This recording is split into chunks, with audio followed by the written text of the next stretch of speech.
네, 안녕하세요. 항공 호텔 조리학부 담당 교수 김근창입니다. 오늘은 또 프렌치, 프랑스 요리, 두 번째 시간으로, 오늘도, 프랑스 요리에 대해서 조금 더, 알아가는 시간을 갖도록 하겠습니다. 자, 지금부터, 조금 이론이라 조금, 지루할 수도 있고 하지만,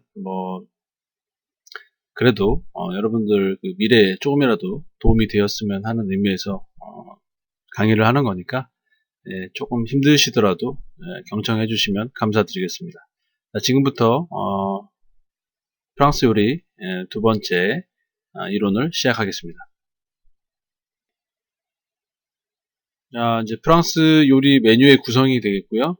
오르데브르라는 것이 이제 불어로 식사 이외의 것이라는 단어라고 나와 있는데요. 오르데브르는 아마 많이 들어보셨을 거예요. 그 작은 전체 요리라고 하는데, 그 조리법이 계속 다양하고, 재치 있는 기술이 되게 많고, 미각과 시각을 동시에 끌 수 있도록 꾸며져야 한다라고 나와 있고요. 에피타이저는 일단 식욕을 돋우기 위해서 첫 번째 코스에 제공된다라고 나와 있어요. 그리고 오르데브르는 전체 요리나 오르데브르로서 그 특징이 되어지는 메뉴상에 위치한다고 나와 있습니다. 그리고 전통적으로 오르데브르는 한 입 크기로 먹을 수 있게 정도로 작아야 되면서 결코 나이프와 포크를 사용해서는 안 된다 이렇게 나와 있습니다. 그 식사 이외의 이제 것이라는 게 이제 약간 좀 궁금하실 수도 있는데 그냥 약간 그 한 입 크기의 약간 그런 거라고 생각하시면 돼요. 그래서 이제 동시에 약간 좀 새콤하면서 다음 메뉴가 뭘까라는 그런 궁금증을 끌 수 있는 그런 요리라고 생각하시면 됩니다. 그래서 어, 처음 한 방이 중요하다. 이렇게 생각하시면 돼서 이런 것들이 어떤 레스토랑에 방문하시는 코스 요리를 즐기는 손님들한테 처음에 그런 한 방, 처음에 그런 느낌이 첫 그 메뉴가 나왔을 때 임팩트가 있으면 그 다음 요리도 상당히 긍정적으로 그렇게 생각되진다라고 알고 계시면 되겠습니다. 자, 이제 오르데브르의 그 작은 전체 요리들이라고 하는데 따뜻한 음식과 이제 차가운 음식으로 나눠집니다. 그래서 그 에피타이저의 3대 요소는 이제 소량이면서 약간 새콤한 그런 산미, 그다음에 약간 짭짤한 그런 연미가 있어야 되고, 이것은 아뮤즈뷰즈, 즉 이제 전식과 함께 서비스되는 소금친 작은 요리라고 하는데, 굳이 소금을 치든 안 치든, 그래서 그런 요리와 그다음에 자쿠스키라고 해서 이제 러시아식 그런 약간 에피타이저 같은 느낌, 약간 웰컴 디시 같은 느낌이고, 타파스 또는 안티파스티처럼 다양한 배합으로 구성된다라고 나와 있어요. 타파스 하면 많이 알고 계시겠지만, 스페인 요리 약간 조그만 그런 음식들이고, 또, 안티파스티는 또, 이태리 쪽에 그 약간 전체 요리 같은 그런 조그만 느낌이죠. 중량은 10에서 20g이다. 이렇게 나와 있고, 더운 것과 찬 것으로 구성한다. 이렇게 나와 있습니다. 아, 오르데브르의 구성을 보시면요, 바게트와 그 다음에 타르틀레트라고 써 있는데, 이것은 이제 차가운 무스 또는 다른 향기로운 속재료를 채워서 그 속재료를 잘 선택해야 한다. 그래서 수분이 많은 속은 바게트, 그 다음에 타르틀레트를 눅눅하게 만들 수 있다. 그래서 이것들을 고려해서 만들어야 됩니다. 그다음에 까나페 많이 들어보셨죠? 까나페라는 뜻은 긴 의자라는 뜻입니다. 긴 의자처럼 생긴 식빵을 잘한다고 해서 붙여진 이름이었고요. 샌드위치보다 역사가 오래되었다고 합니다. 그래서 19세기 초부터 전체 요리를 뜻하는 오르데브르에 속하게 되었다. 까나페는 칵테일이나 양주 안주로도 좋고 간단한 식사 거리라도 좋다 이렇게 나와 있어요. 까나페는 종류는 너무 무궁무진하게 많죠. 까나페는 어떤 밑에 무슨 크래커 위에다가 삶은 올리면 삶은 카나페가 되고 치즈 올라오면 치즈 까나페 되고, 새우 올리면 새우 까나페 되고, 뭐 되게 그 재료는 너무 무궁무진하기 때문에 여러분들이 까나페는 사실 어려운 뭐 그런 느낌은 아니잖아요, 그죠? 그래서 이제 뭐 그렇게 알고 계시면 되겠습니다. 이제 그 전체 요리, appetize가 나오고요. appetit이라고도 이제 프랑스 말로 표현을 하는데, 먹을 것을 발견한 기쁨, 한 음식물에 대한 기호, 먹고 싶은 욕구, appetit은 배고픔이 음식에 대한 생리학적인 욕구를 일으키는 동안에 심리적인 본체이다라고 설명을 하고 있어요. 그 피로를 느끼지 않을 때 먹게 하는 것이 바로 appetite에서의 뜻이고요. 사람들이 포식했을 때 푸짐한 식사를 할 수 있고 고기를 다시 먹고 싶은 욕구, 뭐 치즈를 다시 찾게 하는 욕구, 뭐 그런 것들, 본능적인 그런 욕구들이 그런 음식물에 대한 그런 미각을 나타내고 그것을 먹고자 하는 욕구를 첨가시킨다라고 나와 있는데, 사람들이 일반적인 방법으로 친숙하게 양념처럼 사용하는 파, 산파, 뭐 작은 양파를 좀 FTC라고 이제 부릅니다. 왜냐하면 이것들이 이제 식욕을 자극하기 때문입니다. 실례로 이제 프랑스 말로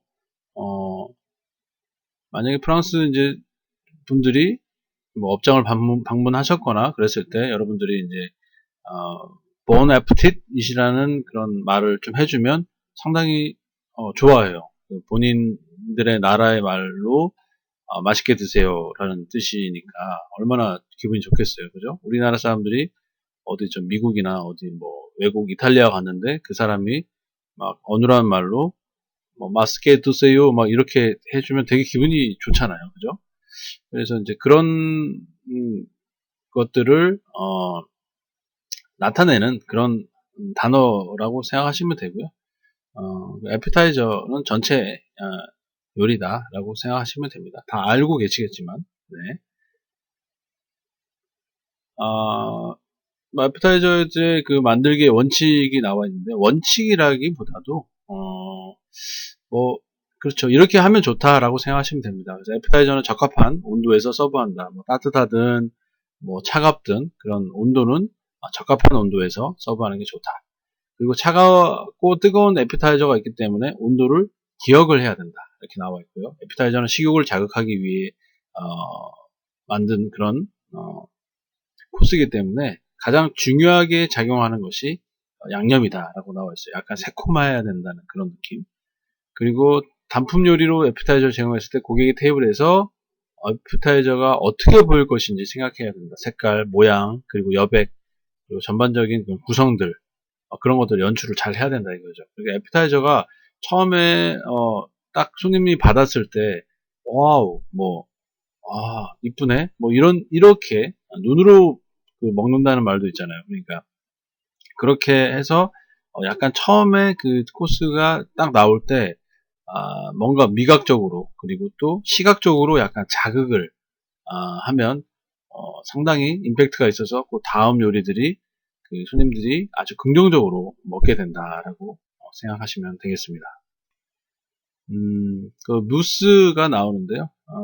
프랑스 말로 이제 언어로 무스의 정확한 의미는 거품이라고 합니다. 그래서 오늘날 무스는 이제 재료를 모두 섞은 후에 조리를 하지 않는 것이다. 그래서 차가운 무스는 녹이거나 손상을 줄 수 있는 온도의 범위에 해당될 수 있는 지방 응고제 혹은 젤라틴과 같은 재료는 절대적으로 차갑게 서브한다. 이렇게 나와 있어요. 그리고 따뜻한 무스는 조리돼서 따뜻하게 제공하기 전에 차가운 무스와 비슷하게 만들어진 무슬린 토스미트를 의미한다라고 나와 있습니다. 예. 무스 말 그대로 모두 재료 같은 거를 이렇게 쓰는 그 거품 같은 그런 거죠. 네. 주 재료는 이제 훈제한 고기, 무스가 이제 조리되었거나 훈제한 고기, 생선, 치즈 혹은 손질된 야채류와 같이 향기롭고 식욕을 돋우는 재료들로 요리하는 가드망제의 영역에서 준비된다 그랬는데 가르드망제라 하는데 가드망제예요. 네, 그 콜파트죠. 콜 시원한 요리들 많이 하는 가드망제. 그리고 응고제는 이제 분말이나 판젤라틴, 아스픽 젤리 준비할 때 요구되는 비율과 비슷하게 첨가한다. 나와 있고요. 차가운 액체에서 젤라틴을 부드럽게 한다. 그리고 미립자를 용해시키거나 판 젤라틴을 녹이기 위해서는 90도에서 110도 F, 그러니까 섭씨 화씨잖아요, 그죠? 그래서 32도에서 43도씨의 온도를 가열한다.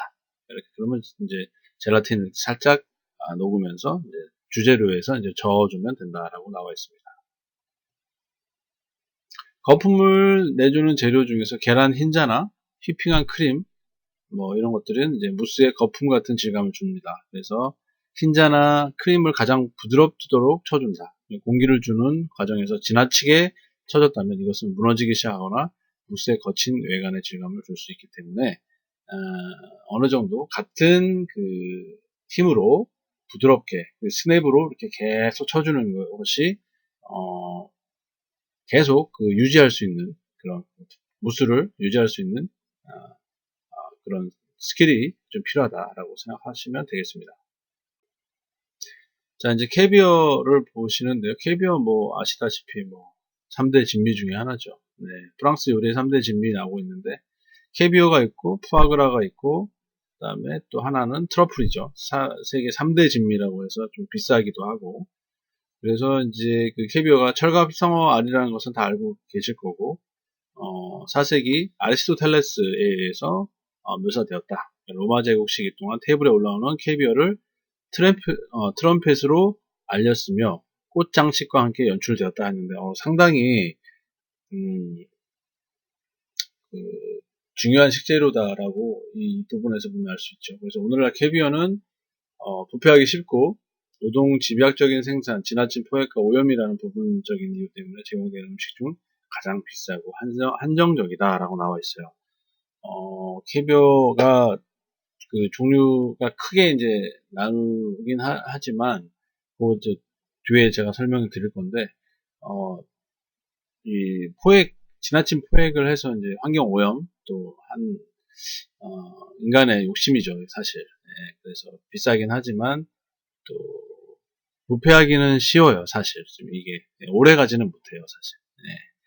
왜냐면 알이기 때문에 생선의 알이잖아요, 그죠? 네, 그래서 그게 좀 약간 단점이긴 한데 좀 비싸고 그런 게 좀 한정적이다라고 아시면 되겠습니다. 캐비어의 종류 지금 나오지만 프랑스와 미국은 오직 철갑상어에 가공된 알만 캐비어라고 이제 부릅니다. 맞아요. 이게 원래는 맞는 게 맞죠. 캐비어가 철갑상어가 맞는 건데 우리나라는 이제 사실 청활도 하고 뭐 약간의 좀 색깔을 가미해서 이미테이션으로 만드는 그런 것도 되게 많아요. 근데 프랑스는 그런 자부심이 있기 때문에 미국이랑 뭐 좀 철갑상어 알만 한다고 합니다. 그래서 프랑스는 여전히 이 법을 엄격하게 시행하고요. 진짜 캐비어로 가공되었던 오늘날의 주된 철갑상어 종들은 벨루가, 오세트라, 세브루가 이렇게 있죠. 그래서 벨루가 캐비어는 이제 가장 큰 알이고 거친 정도로 등급이 매겨진다고 합니다. 벨루가 철갑상어는 1톤 이상의 무게가 나가게 될 때 성숙기에 도달하는데 이때 12년이라는 오랜 시간이 걸린다고 합니다. 네, 그래서 좀 우리가 조금 이렇게 진짜 중요한 손님이나 이런 손님 오셨을 때는 벨루가를 이제 구입을 이제 하긴 하죠. 근데 좀 비싸기도 하고 하니까 이제 오세트라 급으로 이제 많이 하긴 하는데 뭐 벨루가, 오세트라, 세브루가, 뭐 아브루가 이렇게 있어요. 근데 이제 최상급은 사실 이 알 하나에도 몇만 원씩 할 때가 있어요. 네. 근데 그거를 그 알을 위에다가 뭐 이렇게 어떤 요리들이나 이렇게 올릴 때 보통 한 2, 30개 올라가잖아요. 한 10개 정도 올라가거든요. 10개에서 뭐 15개 올라가는데 그것만 해도 벌써 얼마입니까? 그죠? 네, 아무튼 그래서 비싸다라고 생각하시면 됩니다. 네. 자, 이제 기타 캐비어의 종류가 계속 나오고 있고요. 미국과 다른 나라에서는 캐비어를 연어, 주걱, 철갑상어, 북아메리카는 연어와 흰살 생선, 북대서양 알고기 그리고 대구에 아래서 뭐 생산해낸다고 합니다. 그래서 그것을 이제 저온살균해서 이제 크기, 질감, 맛에 그거를 이제 약간 검은색, 약간 철갑상어 그런 것들이 사실 이미테이션이거든요. 그래서 근데 맛은 먹으면 확실히 좀 다르다라고 생각하시면 됩니다. 연어 캐비어는 바로 이제 황금색을 띠고 연어 캐비어는 좀 크잖아요. 또 그러니까 그거는 아예 뭐 그렇게 할 수는 없고 뭐 가공된 대구와 뭐 잉어 알은 뭐 좀 꽤 작고 또 염장되거나 압축되어서 타라마로 판매된다라고 하는데 근데 이제 청어도 마찬가지. 청어도 이제 그렇게 해가지고 약간 검은색 같은 그런 그런 염색 그러니까 식용 색깔을 넣어가지고 이미테이션으로 많이 만듭니다. 그래서 그건 좀 싸죠, 당연히. 근데 식품 뒤에 표시는 돼 있어요. 청어알이라든지 이렇게 표시는 돼 있어요. 그걸 철갑상어알이라고 하면 그건 범죄죠. 네. 그렇게 아시면 됩니다. 자, 캐비어의 구매와 저장 보시면 신선한 철갑상어 알은 각각 독특한 알의 광택, 부드러움, 그리고 분리되는 정도, 손상되지 않은 정도와 함께 통통하고 촉촉해야 한다. 그래서 그 캐비어를 맛볼 때 그 맛이 좋은 향미나 그런 희미한 견과류의 맛을 떠나서 바다를 넌지시 느끼게 할 수 있어야 한다. 이렇게 나와 있는데 굉장히 추상적인 그런 의미죠. 예, 이거 진짜 캐비어를 이제 맛을 본 분들은 아시겠지만 이거를 뭐 글로 이렇게 막 읽어서 하는 거는 사실 쉽지는 않아요. 예, 그래서 그 고유의 끈끈한 천연 기름에 둘러싸여 있어야 하지만 결코 기름에 둥둥 떠 있으면 안 된다. 캐비어는 항상 영하 2도에서 그다음에 영하 2도에서 0도 냉장 보관되어야 한다고 되어 있는데 냉장 보관해서 영하 2도 되기는 쉽지 않아요. 조금 이렇게 아, 좀 센 냉장고 중에서도 그 부위 이렇게 막 온도 막 떨어지는 그런데 냉장 보관을 해야 되는데 이게 쉽지 않거든요. 사실 이렇게 보관하는 게 한번 딱 개봉하는 순간 근데 개봉하지 않은 상태에서는 한 4주 정도 또 개봉된 상태로서는 사실 2, 3일이라고 했는데 잘만 하면 5일에서 일주일 정도도 유지될 수는 있긴 합니다. 개봉만 밀봉만 잘하면. 캐비어 제공하기 나와 있는데 최상의 캐비어는 아까 말씀드렸듯이 이제 벨루가죠. 네.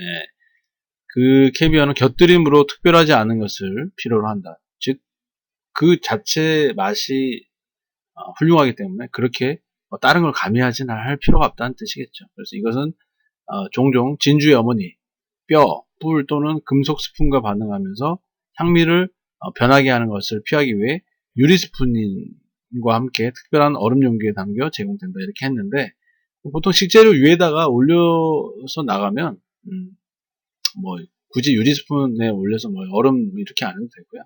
그냥 위에다가 어떤 식재료에 뭐 랍스타 위에다가 이렇게 올려주거나 하면 그 풍미만으로도 상당히 좋은 것을 알 수 있습니다.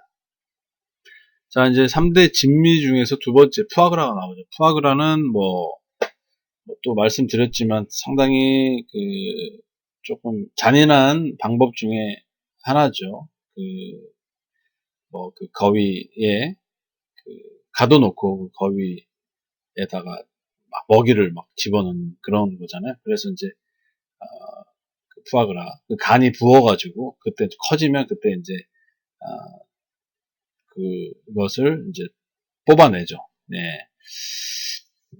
푸아그라는 뭐 아시다시피 캐비어, 트리플 3대 진미 중 하나로 꼽히죠. 그래서 그런 3대 진미로 해서 코스 요리를 많이 짜긴 합니다. 그래서 뭐 그렇게 해서 이제 뭐 짜긴 하는데 이게 좀 자연이 준 선물이라고 합니다. 3대 진미가 다. 그래서 푸아그라는 자연 상태의 거위간이 아닌 섬세하고 다양한 숙성 과정을 거쳐 만들어지기 때문이다 라고 했는데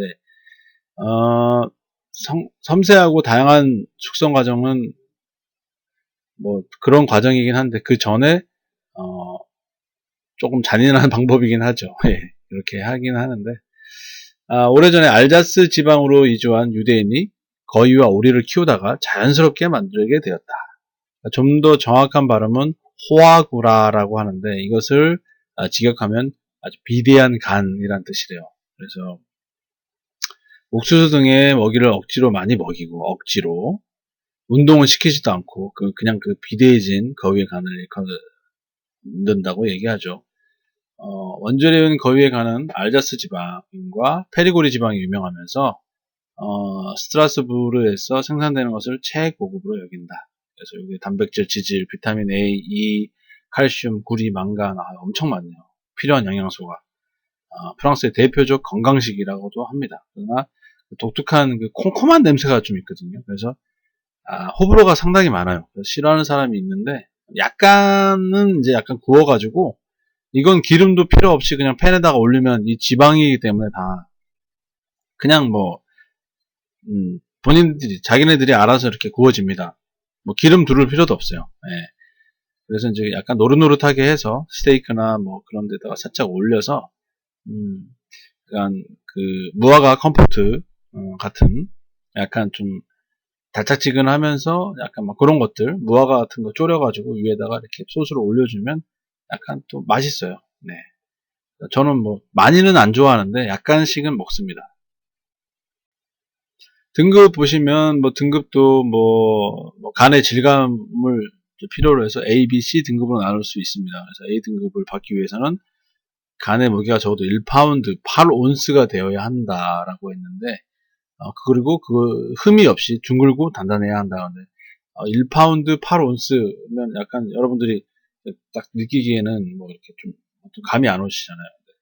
뭐 8온스에 대한 그런 뭐 그런 주걱 아니면 뭐 이렇게 좀 뜨는 거에 보면 조금 약간 주먹 정도 크기 이상으로 돼야 된다라는 뜻 같아요. 보니까. 예. 큰 거는 되게 크거든요. 주먹 이상으로. 어른들 그 주먹 이상. 예. 되게 좀 커야 된다는 게 이제 이 등급에서 A 등급이 되고요. 만드는 방법은 오리나 거위의 간을 우유, 물, 포트와인 등에 담가 놓았다가 다시 아르마냐 그리고 포트와인,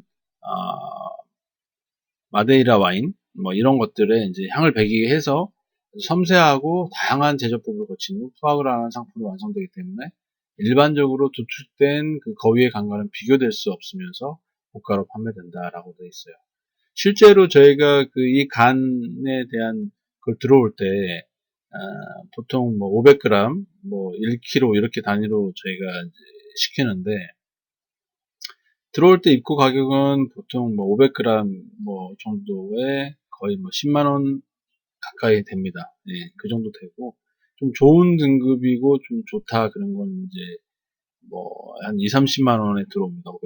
예, 그래서 뭐 슬라이스 된 것도 있는데 뭐 사실 제대로 들어오는 것들은 보통 한 30만 원, 2, 30만 원 정도에 들어온다고 보시면 돼요. 500g 정도에. 푸아그라 작업하기가 나와 있는데 뭐 검수하고 냉장 보관하고 네, 손질하고 푸아그라에서 굉장히 중요한 부분 하나가 푸아그라를 로브로 분리하고 혈관 제거하기 써 있잖아요. 예. 이 안에 그 혈관이 있어요. 막 그 좀 질긴 부분이 있거든요. 그런 것들은 조금 그러니까 우리가 먹을 때 약간 기분이 나쁜 그런 느낌이거든요. 그렇기 때문에 그거를 제거를 해야 됩니다. 실처럼 이렇게 박혀 있는 거기 때문에 쭉 이렇게 빼면 탁 나옵니다. 그래서 그게 좀 사실 제거하는 것들이 사실 조금 섬세하고 그런 작업들이 필요해요. 푸아그라 제육이 나오는데 음식에 특별한 맛과 향을 더해주기 위해서 4종류의 그 허브 섞은 거, 계피, 올스파이스와 같은 추가적인 재료들을 넣을 수 있다. 그래서 그 밑간이 잘 묻어날 수 있도록 푸아그라를 잘 돌려주고 뚜껑을 덮어서 냉장고에서 적어도 12시간에서 24시간 보관해준다. 됐고요.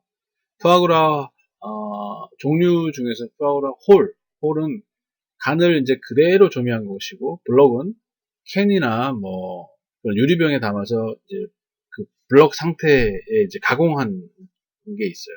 네, 그런 거고 크림은 이제 푸아그라는 이제 함량 퍼센트에 따라서 가격이 달라지긴 하는데, 이제, 또 하나 더욱 맛있는 재료, 트러플에 넣어서 만든 푸아그라 블럭도 있다. 이렇게 나와 있어요. 이제, 가공으로 된 것도 있고, 그 다음에 그냥 그 홀 자체로 파는 게 있는데, 사실 홀 자체로 파는 게 그 푸아그라 자체의 그 맛을 진짜 제대로 느낄 수 있는 거거든요. 그래서 저는 뭐 블럭이나 이런 것도 사용해 봤는데, 저는 개인적으로 푸아그라 그 홀을 사용해 보는 게 작업이나 이런 것도 알 수 있고, 안에 그 아까도 말씀드렸지, 안에 좀 박혀 있는 그런 것들, 심줄 같은 것도 다 제거할 수 있는 그런 스킬도 배울 수 있고 해서 저는 개인적으로 푸아그라 홀을 더 선호합니다. 자, 이제 마지막 3대 진미 중에서 트러플 나오죠. 트러플은 뭐 여러분들 뭐 다 아시죠? 송로버섯이잖아요. 송로버섯은 그 돼지나 개가 땅속 30에서 40cm 깊이에서 그 균 사이에서 자란 것을 찾아낸다고 합니다. 그 트러플을. 근데 그 흰색은 이탈리아 피에몬테와 알바산 뿐이고, 검은색은 프랑스 페리고산을 가장 알아준다고 합니다. 그래서 썸머 트러플도 있고 블랙 트러플이잖아요. 네, 그래서 그 30cm 그 밑에 땅 속에서 자란다고 합니다. 그거를 지나가다가는 저 도저히 못 보겠죠. 당연히. 그렇죠? 소나무가와 그 떡갈나무 밑에서 자란다고 합니다. 그러니까 소나무가 얼마나 좋은지를 알 수 있어요. 왜냐하면 우리나라 하면 자연송이가 있잖아요. 그죠? 자연송이가 어디서 날까요? 어디 나무에서 날까요? 소나무 밑에서 나오거든요. 소나무 그 가루에서 그 자리에서 매년 생산되거든요. 그 자리에서. 그러니까 그 풍미와 그 향이 얼마나 대단하겠습니까? 그래서 우리나라 자연송이도 트러플 못지 않거든요. 우리나라 그 자연송이도 사실 뭐 추석 때나 이런데 경동시장 가면 A급은 1kg에 거의 뭐 100만 원 넘을 때가 되게 많아요. 지금도 120만 원, 150만 원 막 그래요. 완전 그 A급들은 키로에 1kg에. 그러니까 얼마나 귀하다는 걸 알 수 있겠습니까? 트러플도 뭐 그 그램 뭐 10g, 30, 뭐 20g 그런 A급들은 뭐 그런 것들은 뭐 5만 원에서 10만 원까지 합니다. 10g, 20g. 근데 한 덩어리니까 한 덩어리는 뭐 한 30만 원에서 50만 원 가까이 되는 거죠. 조그만 한 덩어리에 100g 뭐짜리도. 그러니까 뭐 그런 것들 뭐 되게 비싼 거죠. 네, 그래도 풍미가 또 푸아그라 풍미가 사실 저는 푸아그라가 아니라 트러플 풍미가 사실 자연송이가 더 좋은 것 같아요. 저는 네, 트러플보다 그렇습니다. 아무튼. 자, 이제 트러플, 뭐, 3대 진미까지 다 이제 얘기했고요. 이제 습 보겠습니다. 습. 스프는 이제 프랑스 요리 중에서도 이제 19세기 초까지만 해도 포타주는 하나의 요리였다고 합니다. 포타주는 이제 습 얘기하는 거예요. 습은 중세 프랑스에서 이제 빵을 처음에 의미했다고 합니다. 그 당시 사람들은 소스, 와인 등을 이제 습이란 그 빵에 부어 먹었다고 합니다. 그래서 스프는 포타주의 형태로 걸쭉한 것을 의미하기도 하고, 스프는 이제 우리나라 음식의 국과 같고 그 종류가 다양하죠. 보통 그 주식에는 부용과 같은 여러 가지 스프를 즐기며 라고 써있는데, 이제 부용이라는 것은 제가 얼핏 뭐 설명을 뭐 가끔씩 드리긴 했는데, 부용은 보통 치킨 부용이라고 하면 뼈와 살 그냥 통으로 그냥 푹 끓여가지고 육수 낸 것을 많이 부용이라고 해요. 부용은 보통 닭뼈를 하면 스탁이라고 얘기하지만 닭 통째로 넣어가지고 그냥 살이랑 뭐 그냥 푹 끓이는 것을 몇 시간 동안 한 6시간 동안 푹 끓이는 것을 부용이라고 해요. 그 살이랑 뭐 뼈 나왔던 국물 싹 그거를 이제 부용이라고 합니다. 네. 그래서 이제 그 맑은 수프를 내는 것이 원칙이고, 그다음에 풀코스에서 수프는 오드블 다음에 나오는 요리다 이렇게 나와 있어요. 오드블은 뭐 그대로 아시다시피 뭐 샐러드 뭐 다음에 나올 수도 있고 뭐 그런 거죠. 두 번째, 세 번째 요리 다음에 나온다. 그래서 오드블은 원래 메인 코스에서 벗어난 성질이 강하므로 본격적인 식사 개시는 스프부터라고 할 수 있다라고 나와 있어요. 네. 그만큼 이제 스프가 중요한 그런 코스 중에 하나죠. 네. 수프의 종류 보시면 이제 콘소메 나오죠. 맑은 수프입니다. 맑은 수프. 뭐 비프 콘소메 있고 뭐 되게 많아요. 그래서 고기에 살과 야채를 삶아서 이제 끓여서 받아낸 국물이라고 하는데, 비프 콘소메, 특히 양파숲 같은 거 할 때, 그죠? 여기 나오네. 부용 나오는데, 고기에 살과 야채를 삶아 끓여서 받아낸 국물이다 하는데, 보통 이제 스탁은 고기에 뼈를 많이 하는데, 여기는 이제 고기에 살과 야채라고 했잖아요. 그래서 부용은 그런 의미입니다. 그리고 고기의 살과 야채를 삶아서 끓여서 받아낸 국물, 그런 콘소메, 콘소메 맑은 거죠. 양파숲 끓일 때, 그, 비프, 갈아가지고, 그 약한 불에서 계속 끓이잖아요. 그죠? 그러면서 거품 걷어내면서 계속 하면서 안에 흰자 거품 친 거 넣어서, 하는 그런 작업들. 되게 디테일한 작업들이에요. 그죠? 콘소메. 그래서 그런 스프의 종류가 또 있고요. 걸쭉한 스프가 또 있어요. 걸쭉한 스프는 뭐 안에 미네스트로, 뭐 크림 스프라든지, 뭐 차우더, 크림 차우더, 클램 차우더 같은 경우에는, 클램은 뭐 조개잖아요. 그죠? 조개, 차우더, 스튜, 뭐 고기 막 큼직큼직하게 썰어가지고 푹 끓인 거, 이제 그런 걸쭉한 스프, 뭐 그런 걸 말하는 거죠. 그리고, 어, 어, 퓨레 스프, 뭐 퓨레 스프는 뭐 야채, 뭐 수프, 당근, 완두콩, 감자, 옥수수 막 다 넣어가지고 물이나 그 부용으로 졸여서 부드럽게 되면 체에 걸러서 생크림이나 우유로 농도를 조절한다, 이렇게 나와 있어요. 수프의 종류가 이제 그렇게 돼 있고, 그 다음에 뭐 컨디멘트 수프에 뭐 나오는, 컨디멘트는 수프의 곁들임이라고 생각하시면 돼요. 뭐 가니쉬 뭐 이런 느낌인데, 뭐 맑은 수프에 위에다 레몬 올리기도 하고요. 걸쭉한 수프는 또 뭐 위에다 크루톤 같은 거 올리기도 하고, 뭐 어떤 데는 뭐 새우도 올리고 뭐 이렇게 하는데, 위에 이제 컨디멘트는 이제 뭐 곁들임이다라고 생각하시면 돼요. 뭐 쌀문을 만약 훈제 연어를 세팅을 했어요. 그러면 거기에 따른 컨디멘트가 뭘까요? 케이퍼가 있겠죠. 그리고 양파 슬라이스, 그다음에 홀스레디시 소스가 있을 거고, 레몬이 있을 거고, 그죠? 이게 다 컨디멘트라는 그런 뭐 부수적인 뭐 재료다, 이렇게 생각하시면 돼요. 네. 그래서 그렇게 하시면 되고, 스프 스톡은 뭐 흰색 스톡이 있고 갈색 스톡이 있는데, 뭐 블론드는 말 그대로 갈색이고, 브라운 스탁, 그다음 화이트 스탁 이렇게 있어요. 스프 종류는 차가운 스프 먼저 보시면 프로이드라고 하는데, 가드망제에서 준비되는 스프들은 다 차가운 것들입니다. 전체 요리 그런 것들인데, 뭐 가스파초 같은 거 혹시 들어보셨죠? 그러니까 가드망제에는 차가운 스프를 많이 해요. 토마토랑 뭐 오이 같은 거 같이 갈아가지고 가스파초, 그걸 이제 만들어서 이제 하는 스프. 그리고 크림 스프는 벨로떼, 베샤멜, 뭐 감자 퓨레 같은 농도, 첨가제에 의해서 만들어지며, 맑은 스프는 진한 육수를 만들어서 맑게 해되 만들되 필요하면 약간의 젤라틴을 첨가해서 만든다라고 나와 있는데, 뭐 벨로떼랑 뭐 이런, 이거 우리 그 양식의 서양 요리의 뭐 5대 뭐 7대 뭐 그런 모체 소스 중에 하나죠. 베샤멜을 우유로 만드는 거고, 벨로떼도 약간 그 화이트 느낌의 그런 소스들이죠. 네.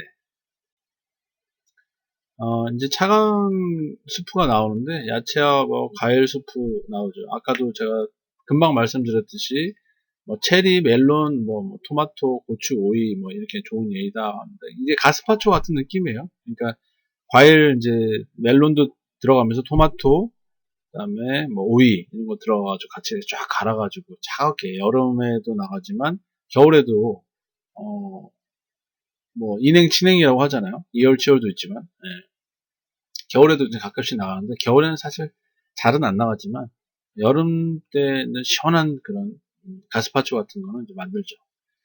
크림 타임 스프는, 크림 타입은 보통 뭐 만들긴 하는데, 그 가드망저에서는 크림 타입의 스프는 사실 차갑게는 나가진 않아요. 근데 이제 거의 뭐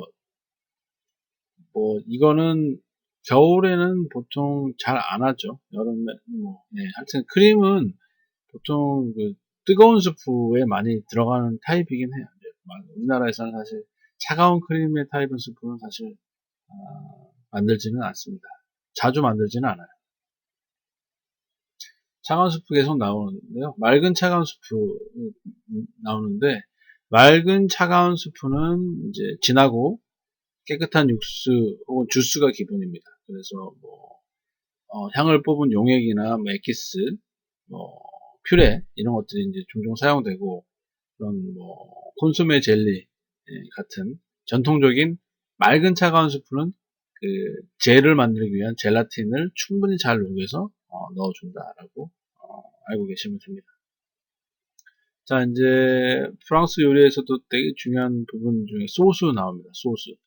소스는 이제 뭐 서양 요리에서 소스는 음식의 맛을 한층 더 좋게 하고 음식의 색채를 더욱 아름답게 하는데 매우 중요한 역할을 합니다. 그래서 어떤 스테이크나 뭐 이런 거에 대한 그런 소스들은 아, 되게 기본적으로 여러분들이 좀 많이 만들어 보시고 하면 이제 거기에 따른 뭐 좀 파생되는 소스를 본인들이 이것도 한번 만들어 볼까, 뭐 저것도 만들어 볼까 이렇게 하면서 좀 생각을 할 수 있는 그런 것들이죠. 그 육류의 그 요리에는 육류를 삶아낸 그 국물을 밑바탕으로 하는 만든 소스, 그래비 소스가 있죠.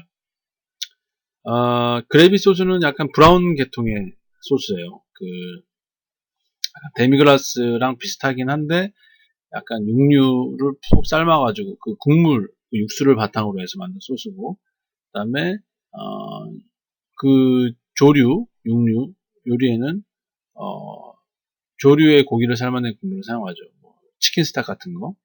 그리고 치즈 소스가 있어요. 치즈 소스는 야채 위에 끼얹는 것으로 이제 사용하는데 토핑으로 이제 사용을 많이 하고, 소스는 루에 스톡을 붓고 걸쭉하게 만든 거라고 하는데, 루는 뭐 여러분들 아시다시피 루는 밀가루와 이제 버터 1대1 비율로 만드는 거죠. 그래서 이것을 이제 볶으면서 하얗게 만들면 화이트 루고, 약간 브라운 계통의 루는 브라운 루라고 많이 합니다. 그래서 약간 색깔을 약간 좀 내고 싶다 그러면 약간 브라운 계통으로 내면 되는데, 또 너무 태우면 안 돼요.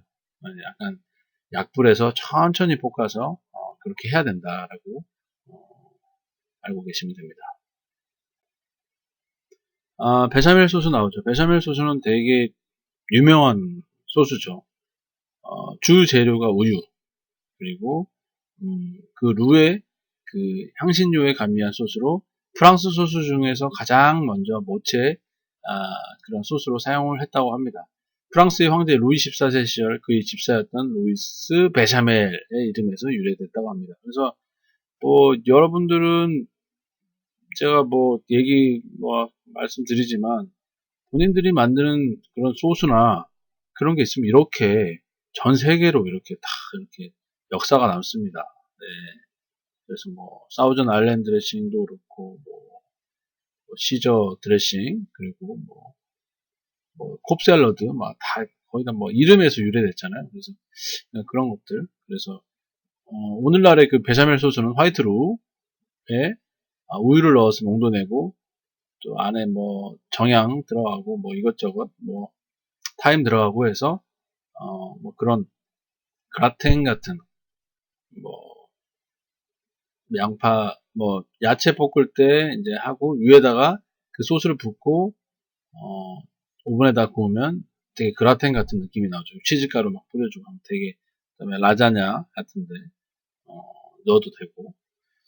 네, 그래서 베샤멜 소스를 보다 더 부드럽게 생산하기 위해서는 우유를 루에 넣었을 때 덩어리가 생기지 않고 짙은 크림색의 윤택이 있어야 하며 다른 재료 등을 감쌀 수 있을 정도의 농도가 되어야 한다라고 나와 있어요. 그래서 이거가 베샤멜 소스가 가장 기본적이긴 하지만, 또 이 베샤멜 소스를 생산하기 위해서는 또 약간의 스킬이 좀 필요하다. 그래서 이렇게 저어주고 막 그런 것들 타지 않게 뭐 그런 것들이 있어야 됩니다. 벨루테 소스 나오죠. 벨루테는 화이트 스톡이나 생선 스톡에 룰을 사용함으로써 농도를 내면서 재료에 따라서 많은 파생 소스를 만들어 냅니다. 만들어냅니다고 써있는데 저는 한번 봐주시고요. 벨루테 소스를 좀 더 풍미있고 부드럽게 생산하기 위해서는 본래의 맛을 좌우하는 그 스탁, 그런 육수의 품질이 제일 중요하다. 그래서 생선 스톡이나 뭐 아니면 그런 화이트 스톡을 뽑을 때 되게 맑게 잘 뽑아야 되고 너무 막 급하게 뽑으면서 태우거나 이러면 당연히 풍미가 없어지겠죠. 그래서 그 자연스러운 육수 향이 깃들게 해야 되고 색은 밝은 상아색을 유지하며 맛이 깊어야 한다라고 나와 있습니다. 너무 빠르게 막 이렇게 막 하거나 이러면 음식은 나중에 그 맛을 봤을 때 다 티가 납니다. 정성이 들어갔는지 안 들어갔는지. 자, 이제 브라운 소스가 나오고요. 오랜 시간 동안 끓이기 때문에 그 맛을 매우 깊숙하게 느낄 수 있고 향도 풍부하다. 일반적으로 브라운 스톡과 그 브라운 루, 그다음에 미르포와, 미르포와는 뭐 야채 뭐 많이 하죠. 샐러리, 양파, 뭐 당근 뭐 이런 것들. 미르포와와 토마토를 주재료로 하면서 생산되는데 주로 데미글라스의 그 육류의 데미글라스로 육류에 사용한다. 데미글라스 소스 여러분들 많이 알고 계시죠? 네. 브라운 색깔의 그 소고기 그 스테이크 쪽에 많이 올라가는 소스 중에 하나고 유명한 소스고, 자 이제 빨간색 토마토 소스. 토마토 소스를 보다 더 맛있고 향과 풍미 및 느낌이 좋도록 생산하려면 사용되는 야채와 향신료도 중요하지만 시거나 떨지 않고 너무 달지 않은 토마토 자체의 맛이 가장 중요하다라고 나와 있어요. 또한 토마토 소스는 생산되었을 때 색이나 농도가 요리의 재료와 어울려 조화를 이룰 수 있어야 합니다. 이렇게 나와 있습니다. 토마토 소스도 되게 중요하다. 맛을 좌우하는데 되게 중요하죠. 토마토 소스 하나만 맛있어도 스파게티라든지 뭐 라자냐 뭐 이런 거 만들 때도 토마토 소스가 맛있으면 다 맛있는 것 같아요. 네, 그래서 토마토 소스가 상당히 중요하다라고 말씀드릴 수 있습니다. 그리고 흰색에 노란색이죠. 노란색이 홀랜다이즈 소스가 나오는데 기름의 유화작용을 이용해 만든 소스고, 이 홀랜다이즈 소스는 사실 이 만들기가 엄청 쉽다고는 할 수 없어요. 홀랜다이즈 소스를 만드는 게. 홀랜다이즈 소스를 만드는 게 계란 노른자를 이용해서 이제 버터, 소량의 물 넣고 레몬 주스 넣고 식초 이렇게 넣으면서 조금씩 계속 이렇게 휘핑하면서 만드는데 잘 이렇게 하다가 안 되면 분리가 되잖아요. 그죠? 이게 분리가 되면 망하는 겁니다. 그 소스는. 그래서 이게 이제 홀랜다이즈 소스가 이게 아마 양식 양식의 그 시험 자격증 시험에 아마 있죠. 제가 좀 기억이 잘 안 나는데 아마 있을 겁니다. 홀랜다이즈가 왜냐면 이 만들 때 약간의 스킬이 필요하기 때문에. 네, 그래서 그런 것들, 계란, 식초, 레몬 향, 뭐 이런 것들이 들어가서 분리되지 않는 게 가장 중요하기 때문에, 그런 모체 소스 중에 다섯 번째, 그, 노란색 계열의 홀랜다이즈 소스였습니다. 자, 이제 뭐 차가운 소스 나오는데, 차가운 유화 소스라고 해서, 프로이드, 콜 소스라고 하는데, 비네그레트가 많이 나오죠. 식초, 초를 이용한 그런, 발사믹이라든지, 마요네즈, 이런 것도 이제 혼합해서 만드는, 그런 소스 또는 뭐, 드레싱? 약간 그런 계통이에요. 근데, 비네그레트는 보통 이제 이렇게 오일이랑 좀 많이 돼요. 비네그레트 같은 경우에 제가 계속 말씀드리지만, 비네그렛이 1이다 그러면 오일은 3 정도 되는 거죠. 원재료가 1이다 그러면 퓨어 또는 엑스트라 버진 같은 오일은 3이다. 그래서 1대 3 또는 3대 1 이렇게 얘기하는데 그것은 상당히 많아요. 되게 많아서 마요네즈로 하는 것도 되게 많고 이런 차가운 소스들이 사실 되게 많이 사용이 되죠. 시저 샐러드 뿐만 아니라 프렌치 샐러드, 이탈리안 드레싱 되게 많잖아요. 본인들이 만들 수 있는 거, 레몬 드레싱도 마찬가지고, 오렌지 드레싱, 너무 광범위 많이 해서 이건 다 아실 거라고 생각합니다. 브레트는 됐고, 마요네즈 계열의 금방 말씀드렸듯이 이제 계란 뭐 노른자 이용해서 하지만 요새 뭐 마요네즈 많이 들어오잖아요. 마요네즈랑 뭐 그런 뭐 엔초비 들어가면 뭐 시저 드레싱 되잖아요. 그죠? 그러니까 뭐 마요네즈로 베이스로 한 그런 디핑 소스도 많고, 마늘 들어가면 뭐 갈릭 디핑 소스가 되는 거죠. 예. 그런 것처럼 뭐 상당히 마요네즈 차가운 소스가 상당히 많다 라고 알고 계시면 됩니다. 유제품 기초 소스류 뭐 나오는데, 뭐 유제품 기초 소스류는 뭐 요거는 뭐 리코타, 뭐 샤워크림, 뭐 갓 만든 치즈 뭐 이렇게 돼 있는데, 뭐 기초 소스류는 한번 읽어보시면 될 것 같고요. 살사 종류 나오네. 살사도 약간 뭐 차가운 소스 중에 하나인데, 살사는 뭐 대표적인 게 뭐 토마토 뭐 살사 같은 거, 뭐 렐리시, 뭐 처트니, 뭐 이런 것들 다 차가운 소스 중에 하나죠. 뭐 예를 들어서 토마토 살사는 뭐 토마토랑 뭐 토마토 콩가세 한 거랑 그다음에 설탕 조금 들어가고, 그다음에 뭐 식초도 약간 들어가고, 뭐 레몬 주스 좀 들어가도 되고요. 뭐 양파 슬라이스, 양파찹 뭐 그렇게 해서 뭐 안에다가 뭐 고수 좀 들어가기도 하고, 또는 뭐 아니면 뭐 이탈리안 파슬리 같은 거 들어가기도 하고, 이제 그런 것들이 좀 만드는 것들. 처트니는 뭐 드라이 된 그런 처트니 같은 경우에는 되게 종류도 되게 많아요. 아까도 말씀드렸지만 푸아그라에 어울리는 그런 처트니 같은 경우에는 이제 무화과 처트니는 드라이를 이제 시킨 그런 무화과 드라이를 건무화과죠. 건무화과를 이제 살짝 물에다가 불린 다음에 나중에 이제 그 안에다가 설탕 같은 거 넣어가지고 이제 볶아주는 거죠. 계속. 예. 그러다가 나중에 쫄면 그거 갖다가 이제 약간 젤라틴화, 카라멜화 만들어서 이제 처트니를 만드는 거죠. 렐리시는 뭐 아보카도 렐리시처럼 아보카도 같은 거에 살을 다져가지고 같이 이렇게 토마토 넣고 뭐 이렇게 만드는 것을 렐리시라고 하죠. 네. 컴포트도 마찬가지고요. 컴포트도. 네. 컴포트도 뭐 사실 뭐 저런 것들은 같은 의미의 말이긴 한데 다 졸여서 만드는 거예요. 저게 이제 뭐 예를 들어서 뭐 블루베리 같은 거, 블루베리 컴포트 이렇게 하면 블루베리는 이제 설탕 약간 넣고 이제 졸여서 만드는 것을 이제 블루베리 컴포트라고 하죠. 컴포트, 렐리시, 뭐 이런 처트니 이런 어, 계열은 다 어떤 음식을 식재료를 다져가지고 조리거나 또는 그대로 이용을 한다라고 생각하시면 됩니다.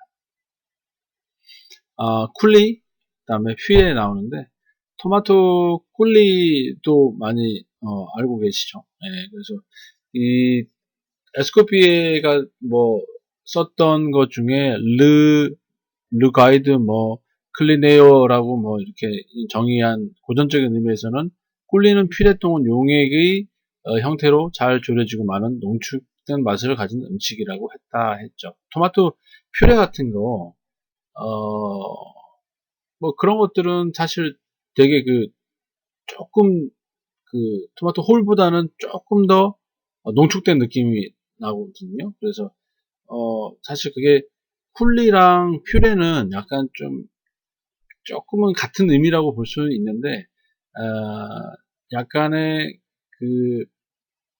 그냥 좀 토마토 홀보다는 약간 더 좀 그냥 조금은 더 걸쭉하고 좀 진하다라는 느낌을 생각하시면 되겠습니다. 네, 그렇게 하시면 되고요. 토마토 홀이랑 토마토 페이스트 그 사이에 약간 느낌이라고 생각하시면 되겠습니다. 차가운 소스 중에 이제 뭐 코팅 소스 나오는데 아스픽 젤리 나오네요. 아스픽은 뭐 여러분들 뭐 대회 나가신 분들은 아실 거예요. 아스픽 처리를 하는 그 기술들인데 그 젤리 이용해 가지고 겉면을 좀 이렇게 반질반질하게 이렇게 만드는 그런 것들. 약간 코팅이라고 생각하시면 돼요. 그런 코팅 재료, 소스라고 생각하시면 되고, 이것은 말로 설명할 수는 없어요. 한번 대회 나가 보시거나, 뭐, 이렇게 해야 할 수 있는, 뭐, 그런, 어, 소스라고 생각하시면 되겠습니다. 자, 아무쪼록, 일단 오늘 뭐, 소스까지, 수업을 했는데요.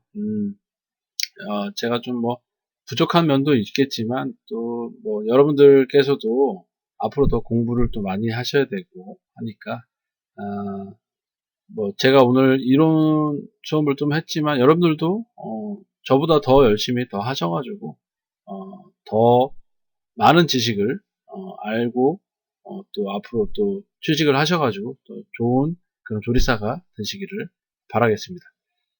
아무튼 또 경청해 주셔서 지루하시겠지만 잘 들어주셔서 감사드리고요. 네, 마지막으로 건강관리 또 잘 하시고 또 좋은 모습으로 또 다시 또 찾아뵙겠습니다. 네, 고맙습니다.